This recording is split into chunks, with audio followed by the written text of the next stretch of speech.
Yo, what's up mga kaibigan? Nalina tayo magkwentuhan. Bago magumpisa ang season ay halos wala kang nag-aakala na makakaabot sa NBA Finals ang Dallas Mavericks, habang ang Boston Celtics naman ang kabaliktaran. Bago pa magumpisa ang season ay sila lamang ng Milwaukee Bucks ang expected na magtapat sa NBA East Finals. Bago magumpisa ang season ay plus 2,500 ang championship odds ng Dallas Mavericks. Ganun nga sila kadehado mga kaibigan, habang ang Boston Celtics naman ang favorite na plus 250 lamang.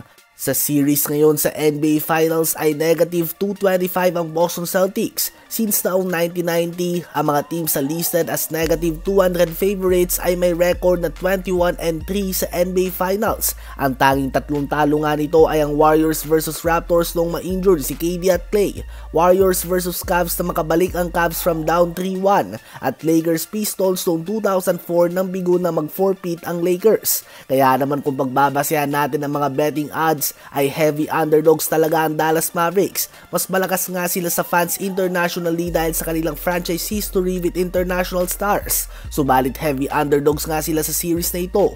Ganun pa man ay hindi na nga ito bago para sa Dallas Mavericks mga kaibigan. Buong season ay hindi sila inaasahan na magkampiyon. Patungo sa playoffs ay heavy underdog sila sa bawat series na nilalaroan nila. Ayon nga sa mga odds at sa mga analysts ay tatalunin sila ng Clippers, OKC Thunder at ng Minnesota Timberwolves. Ganun pa man, lahat nga nila pinatunayan na they will win despite the odds are not on their favor. Kung sakali nga na magkampiyon ng Dallas Mavericks ngayon, isa nga ito sa mga greatest championship runs in a long time, dahil underdog nga sila sa bawat series at tinalo nila ang tatlong 50 plus win team and maybe isa pang 60 plus win team at wala silang home court advantage sa lahat ng series. Sa palagay nyo ba ay kakayanin pa ng Mavs na balagpasan ang pagiging underdog, o this time ay hindi na sila makakalusot sa heavy favorites and number 1 regular season team na Boston Celtics?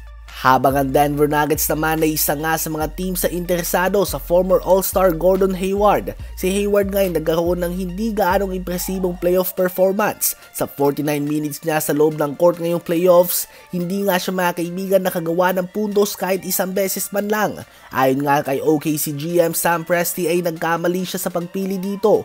Ganun pa man, ayon nga kay Hayward at sa kanyang asawa mismo ay hindi nga daw siya nagamit ng tama dito. To the point na sinabihan na nga daw mga kaibigan ni Hayward ang GM ng OKC bago pa man maganap ang trade na mukhang hindi siya fit sa team na ito. Subalit pinilit pa din nga daw ng OKC na ituloy ang trade. Well, ang Denver Nuggets nga ay sa palagay nila ay alam nila kung paano gamitin si Hayward ng tama. At ngayong playoffs nga ay kinulang sila sa bench firepower, kung saan posibleng magamit si Hayward kapag nalagay siya sa tamang pwesto. Minor changes lang din nga ang kailangan ng Denver Nuggets na gawin, given na halos conference finals bound na nga sila kung hindi lang sila nag-choke noong Game 7.